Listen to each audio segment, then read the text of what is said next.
Okay, it's going to be my top 10 AEW matches of 2020. Never got to do an official AEW list yet.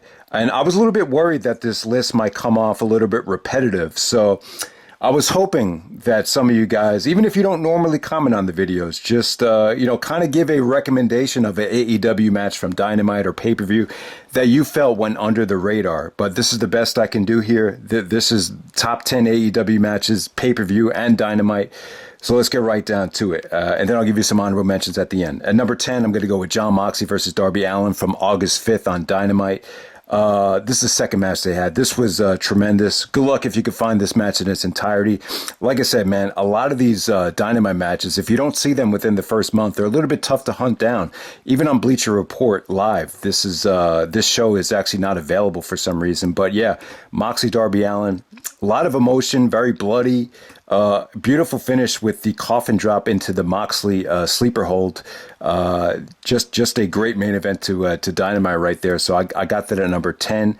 Number 9, I'm going to go with MJF versus Jungle Boy from Double or Nothing. This is just a nice, pleasant surprise. I think the 4-star rating is a little bit generous, but MJF played a great heel here. The finish here with MJF, pulling the arm to get the leverage on the pinfall. That was a beautiful heel finish. I thought Jungle Boy, the guy's just a ton of fun to watch. He's just one of those guys that you just root for. So yeah, MJF and Jungle Boy from Double or Nothing, where, in my opinion, I felt like they stole the show. I wanted to keep this list a little bit more wrestling based, so I didn't include a lot of the stadium stampedes or a lot of the street fights, parking lot brawls, whatever you want to call them. At number 8, I'm going to go with Cody Rhodes versus Brody Lee, the dog collar match from the Jericho 30th anniversary show.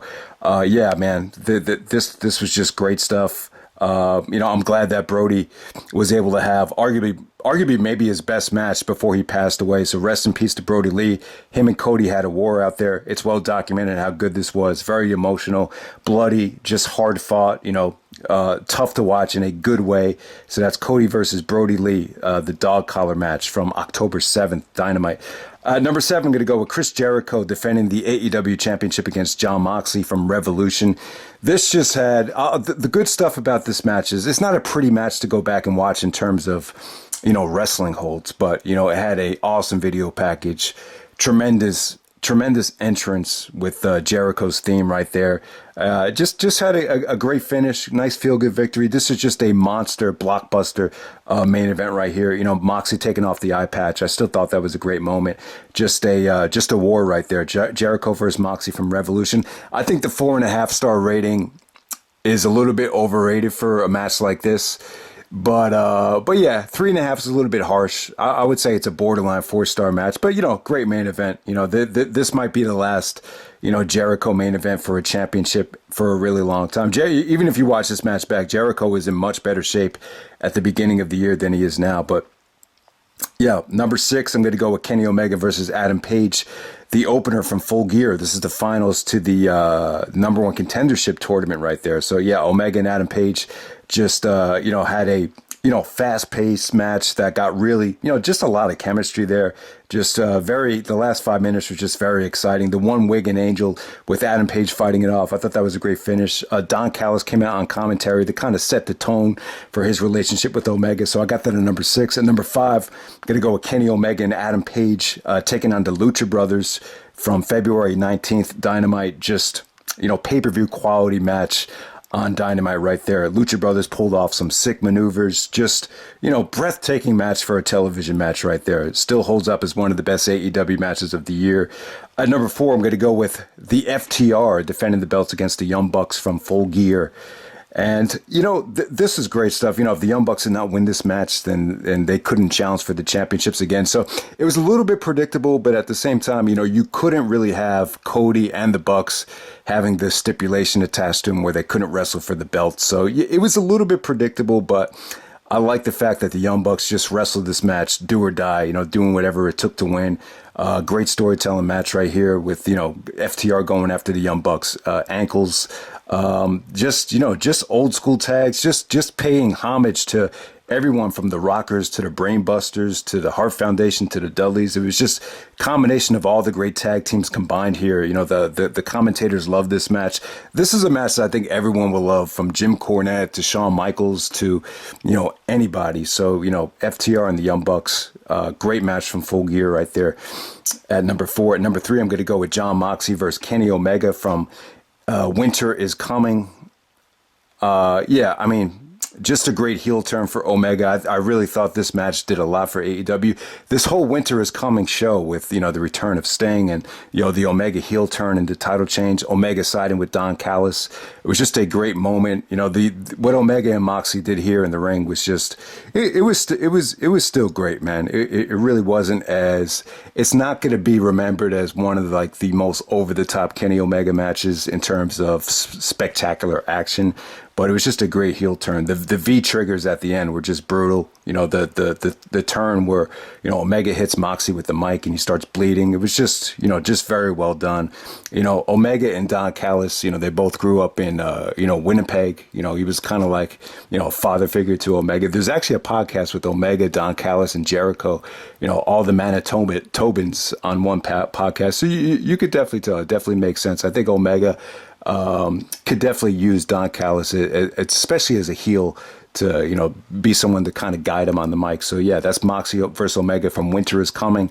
I think number 3 is a fair spot for that, because you got to also keep in mind that that show created a lot of buzz. They were even talking about that show on local sports radio about how, you know, it won the whole demographic of anything on television that night. So good stuff right there. Number 2, I'm going to go Pac versus Kenny Omega, the Iron Man match from February 26th, right before Revolution. It's well documented how good it is. So how do you think that match holds up against the Angle versus Michaels half-hour Ironman match, or some of the AJ Styles, Christopher Daniels half-hour Ironman matches? Look forward to a top 10 Ironman matches coming soon. That should be an awesome video if I ever get the chance to do it. It's going to be a tough video to pull off, but you know, Pac versus Omega, you know, I thought that was incredible, especially because it was right before pay-per-view too. I just thought that match really holds up. I think Pac and Omega have a ton of chemistry, so it's well documented how good that is. So let's just move on to number 1, which is pretty obvious. We have Kenny Omega and Adam Page versus the Young Bucks from Revolution. You know, video game type shit right there. One of those matches that just never gets old. So obviously that's number 1. So yeah, that's it, man. That's my top 10 AEW Dynamite matches of the year. So some of the honorable mentions, some of the matches that went under the radar. This is Chase's pick for his under the radar match, Young Bucks versus the Butcher and the Blade. I couldn't find the match in its entirety, but it was a Falls Count Anywhere match. Crazy ending right there. So if anyone remembers Young Bucks versus Butcher and the Blade, you know, check that match out. Cody versus Eddie Kingston's another great one. You know, Eddie Kingston's AEW debut was awesome.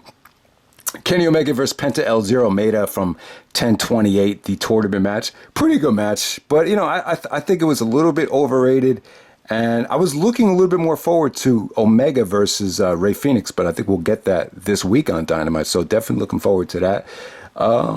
So that's pretty much it, guys. You know, let me know if there's any honorable mentions, any underrated gems.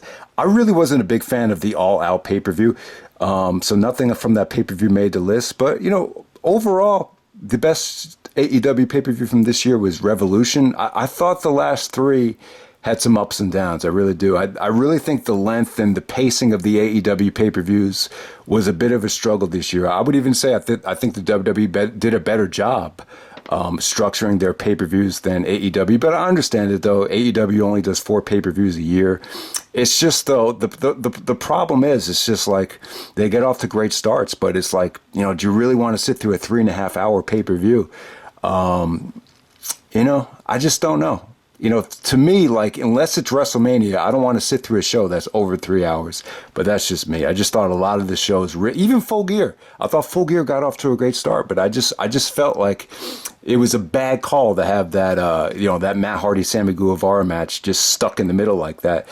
And it just, I don't know, man. So I just think the AEW pay-per-views as a whole, and I understand the crowd came into play. You know, without a legit crowd, it was a little bit tougher to get these pay-per-views to flow a little bit better. But yeah, you know, AEW still had a great year. I just wouldn't say it was a spectacular year. from top to bottom. But yeah, these 10 matches, you know, if you guys want to recommend anything else, please do, because you know, it's very easy that, you know, a lot of these Dynamite matches get lost in the shuffle. So that's pretty much it, guys. Hope you enjoy the video, and I'm out. All right.